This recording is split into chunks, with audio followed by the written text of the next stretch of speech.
Bricks on the beat.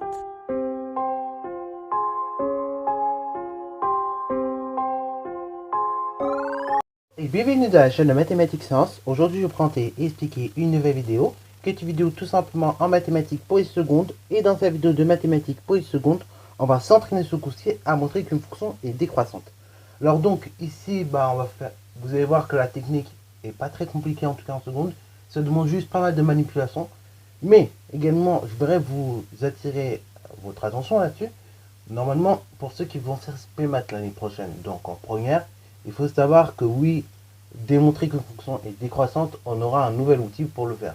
On utilisera notamment la dérivée pour démontrer qu'une fonction est décroissante. Nous, en seconde, vous allez voir, on va utiliser une autre technique un peu particulière qui va demander un peu de manipulation pour le faire, pour démontrer qu'une fonction est décroissante. Mais donc, quand vous serez en première, vous verrez que normalement, pour démontrer qu'une fonction est décroissante, vous aurez juste à passer par la dérivée, ok, par la fonction dérivée. Et donc, c'est pour ça que si vous êtes en première, que vous me regardez, vous me dites ah ouais, il se complique un peu la vie. Oui, je sais bien que je me complique la vie. Parce que justement, là, cette vidéo, elle est plus adaptée à des secondes. Mais après, pour ceux qui vont aller en première, ne vous inquiétez pas, en première, on aura justement une technique beaucoup plus rapide pour démontrer qu'une fonction est décroissante. Ok. Alors donc, ici, on voudrait montrer que la fonction f, qui est définie sur l'intervalle moins l'infini 0, union 0 plus l'infini, par f de x égale 1 sur 2x, est décroissante sur l'intervalle moins l'infini 0. Ok. Donc je vous laisse mettre la vidéo en pause pour ce faire. Et ensuite, on va tout simplement expliquer un petit peu le raisonnement dans le détail. Sur ce, donc, c'est parti mon kiki. Alors donc, justement, on voudrait démontrer que cette fonction est tout simplement décroissante sur l'intervalle moins l'infini 0. Autrement dit, pour tous les réels négatifs, attention, sauf 0. Alors pourquoi pas 0? Parce que, encore une fois, si justement x il vaut 0, et la fonction n'est pas définie. Ça donnerait 1 divisé par 2 fois 0, 2 fois 0, 0. Donc ça donnerait 1 divisé par 0. Et vous savez très bien en mathématiques, divisé par 0 déjà n'a pas de sens.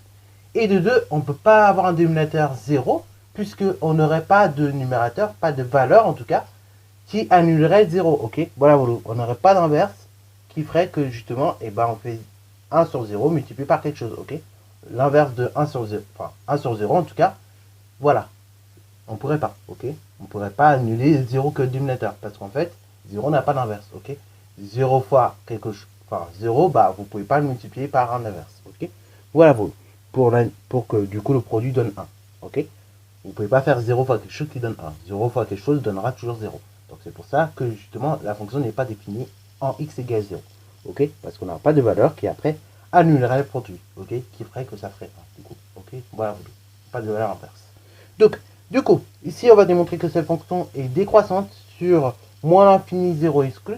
Et donc, justement, on va écrire... Déjà, pour arriver à cette démonstration, rappelons ce que c'est qu'une fonction décroissante. Donc, on va le rappeler assez rapidement ce coup-ci. Donc, on va dire qu'une fonction est décroissante si lorsque, justement, x, il augmente en i, dans ce cas-là, f de x va continuellement diminuer en i. Ok. Cela veut dire quoi concrètement? Ça veut dire que si vous prenez deux réels, x1 et x2, donc x1 plus petit que x2, dans ce cas-là, f de x1 sera plus grand que f de x2. Ok, voilà. Donc, là, pour le coup, on va finalement, ça va être quoi? Le but de l'exercice, ça va être de démontrer que la différence f de x2 moins f de x1 est négative. Ok, voilà, c'est ça le but du jeu. Et donc là, pareil, on va utiliser un certain nombre de techniques. Alors donc, on va poser un petit truc assez important. C'est la chose suivante. Donc, on pose la chose suivante, c'est-à-dire x2 qui sera forcément plus petit que 0, et x1 qui sera encore plus petit que x2. Ok, donc on pose x1 plus petit que x2, et x2 plus petit que 0. Ok, voilà. Très important de poser ça. Ok, parce que ça va guider toute la démonstration. Si vous ne posez pas les choses comme ça, vous ne pourrez pas faire la démonstration correctement. Maintenant, dans un second temps, on va donc tout simplement calculer la différence suivante, c'est-à-dire donc f de x2 moins f de x1. F de x2, c'est combien? C'est tout simplement 1 sur 2 multiplié par x2 moins f de x1. F de x1, c'est donc 1 sur 2 multiplié par x1. Ok. Alors bon, cette différence-là, voilà, on va mettre des signes d'équivalence. Cette différence-là, donc, elle est équivalente à la différence suivante. Donc f de x2 moins f de x1, c'est équivalent à 1 sur 2 fois x2 moins 1 sur 2 fois x1. Et donc cette différence-là est équivalente à la différence suivante. C'est 1 sur 2x2 moins 1 sur 2x1. Ok, voilà. Cette différence-là, elle est équivalente à la différence ci-dessous. C'est-à-dire donc, tout simplement, x1 divisé par... Enfin, non, attention, c'est pas juste x1, c'est 2x1, en l'occurrence, voilà. Divisé par 2x2, facteur de 2x1. Moins, tout simplement, 2x2, divisé par, tout simplement, dans ce cas-là, 2x1, facteur de 2x2, ok? Alors bon, on peut un petit peu faire les choses un petit peu mieux. On va essayer de factoriser et de simplifier un peu nos écritures. Parce que là, oui, en effet, c'est un peu chaud quand même, la manière dont c'est écrit. Donc on va essayer de simplifier les choses. Donc, pour l'instant, le numérateur, je vais laisser tel quel. Hein. Donc on a 2x1 d'une part, on a 2x2 d'autre part, ok, sur la seconde fraction. Par contre, c'est le dénominateur, je vais simplifier.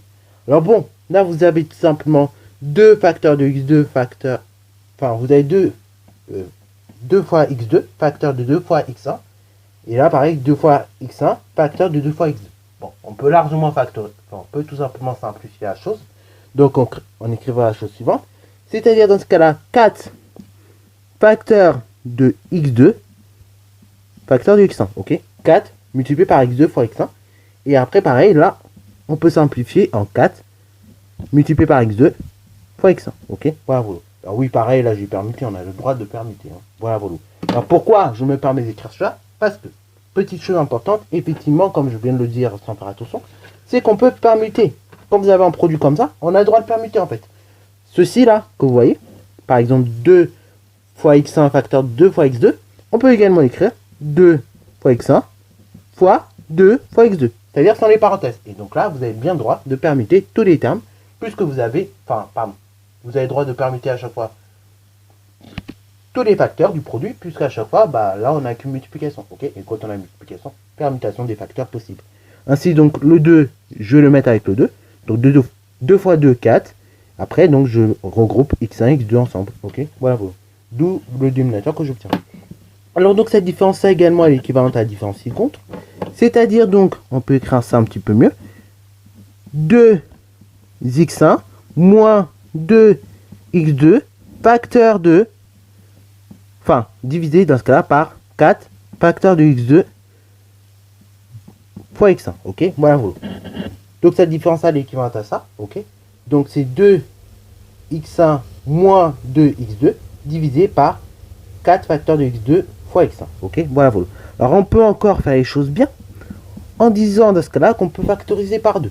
Ainsi donc ça donnera au numérateur 2 facteur de x1 moins x2 sur 4x2 fois x1. Ok, voilà. Alors bon, là, réfléchissons un petit peu les choses. Faisons les choses bien en fait. Ok. Là maintenant, on va faire les choses bien et on va un petit peu réfléchir au niveau des signes. Ok. Parce que là, vous avez un quotient et justement, au niveau des quotients, on a un certain nombre de règles de signes à appliquer. Ok, voilà. Donc, du coup, là, pour l'instant, je ne vais pas m'occuper du 2, mais je vais m'occuper juste des x1 et x2. Là, pareil au dénominateur, je ne vais pas m'occuper du 2, mais juste m'occuper du x1 et du x2. Ok. Après, on s'occupera du 2 et du 4. Hein. Ne vous inquiétez pas. Donc là, x1, on a dit que c'est le plus petit réel négatif. Ok. Voilà. On est d'accord. x2, on a dit que c'était au contraire le plus grand réel négatif. Ok. Alors, faites bien gaffe. Qui dit plus petit réel négatif, qui dit plus petite, plus grande distance à 0. Ok. Voilà. Plus grande distance à l'origine. Quand vous avez au contraire un réel négatif qui est grand, la distance à l'origine, elle est plus petite. Ok. Donc, ça c'est très important d'y penser. Parce qu'en fait, comme vous avez ceci, donc x1 moins x2, c'est comme x1 plus moins x2. Ah, ça change tout.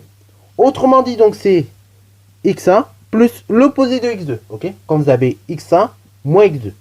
Autrement dit, donc, réfléchissez bien. Vous allez tout simplement prendre un réel négatif. Ok. Donc, un réel négatif qui est le plus petit, x1. Et qui a la plus grande distance à l'origine, logiquement, puisque c'est le réel négatif le plus petit. Vous allez additionner à cela, donc, l'opposé du réel le plus grand, du réel négatif le plus grand. Ok. Qui dit opposé du réel négatif le plus grand, et bah, qui dit forcément qu'il devient positif. Donc là, vous me suivez. S'il devient positif, on est bon, ok, on se dit on est bon. Mais maintenant, au niveau de la distance à l'origine, et bah, la distance à l'origine de ce second réel, qui est pourtant plus grand, ok, enfin qui était plus grand par rapport au premier, et bah, la distance à l'origine, elle est plus courte, ok, voilà, voilà. Et donc, dans ce cas-là, on va s'apercevoir que quoi, x1 moins x2, finalement, sera tout simplement plus petit que 0. Ok, voilà, voilà. Il sera plus petit que 0 pour une simple bonne raison, c'est qu'en fait, vous allez prendre un réel négatif qui aura une très grande distance à l'origine, et vous allez additionner un réel positif, certes, mais qui aura une toute petite distance à l'origine. Ok, par exemple, c'est comme si vous prenez moins 18 et vous lui ajoutez seulement 3. Et bah, certes, cette différence, elle sera moins costaud, ok, en termes de... Enfin, on obtiendra un nombre négatif qui aura une moins grande distance à 0, mais on obtiendra quand même un nombre négatif. Autrement dit, donc cette différence-là, elle sera négative. Ok, voilà. Donc là, au numérateur, on a un numérateur qui lui négatif.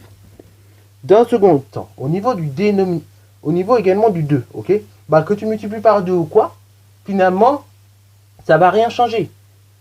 Tu as un facteur qui est négatif, tu multiplies par un facteur qui est positif, négatif plus positif, quand ils multiplient ensemble, ça donne du négatif, ok. Voilà. Donc on peut ajouter quand même en guise de remarque.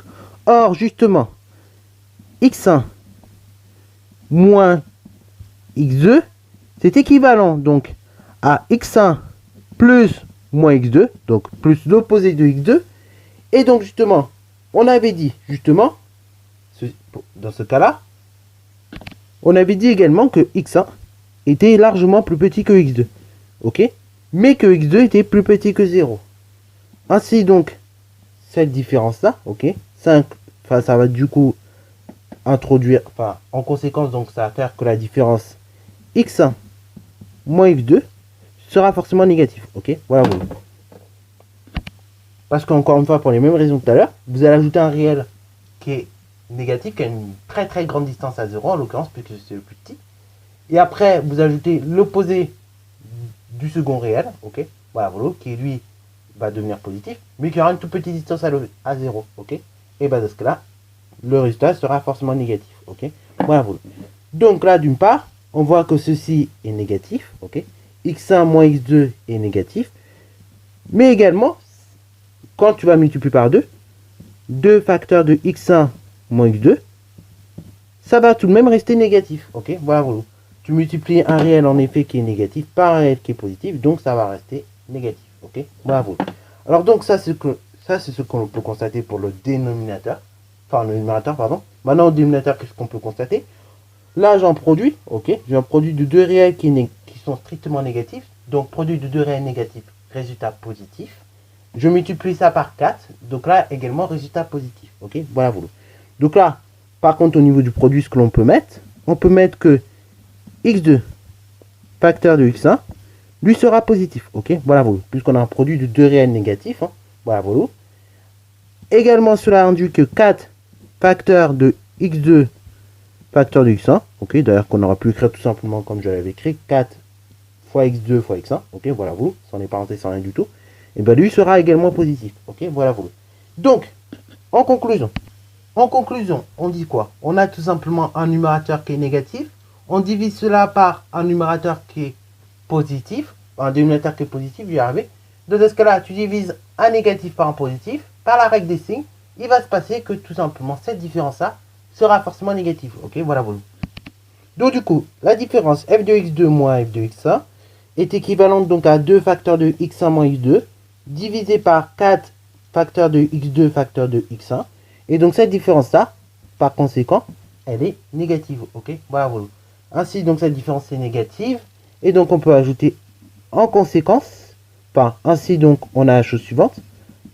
Ainsi donc on a tout simplement f de x2 moins f de x1 qui est inférieur à 0, ok, voilà. Donc ainsi f de x2 moins f de x1 tout simplement inférieur à 0. Cela peut également dire que dans ce cas-là, f de x2 est plus petit que f de x1. Donc, il se passe la chose suivante. Donc, en conclusion, la fonction f est décroissante sur l'intervalle suivant, c'est-à-dire moins l'infini, 0 exclu, bien évidemment. Ok, voilà pour nous. Alors, pourquoi j'en arrive à cette inégalité-là? Très rapide, hein. Enfin très rapide à expliquer. Donc là, on passe, enfin du coup, là ce que l'on veut voir, c'est ce qui se passe au niveau des f de x1 et f de x2. Donc là, ce f de x1, il me dérange sur le membre de gauche, je vais le mettre au membre de droite. Donc j'ai ajouté f de x1 aux deux membres. Ainsi, donc j'obtiens f de x2 juste au membre de gauche. Au membre de droite, j'obtiens juste 0 plus f de x1. Et donc j'obtiens cette inégalité-là, f de x2 plus petit que f de x1. Donc en conclusion, tout simplement la fonction f est décroissante sur l'intervalle moins l'infini 0. Puisque au départ, on avait tout simplement la chose suivante, c'est-à-dire on avait x1 qui était plus petit que x2. Ok, voilà. Sur ce, c'est la fin de cette vidéo, j'espère qu'elle t'a plu. Si c'est le cas, n'hésite d'ailleurs pas à la liker, commenter et bonne installation en mathématiques et en sciences.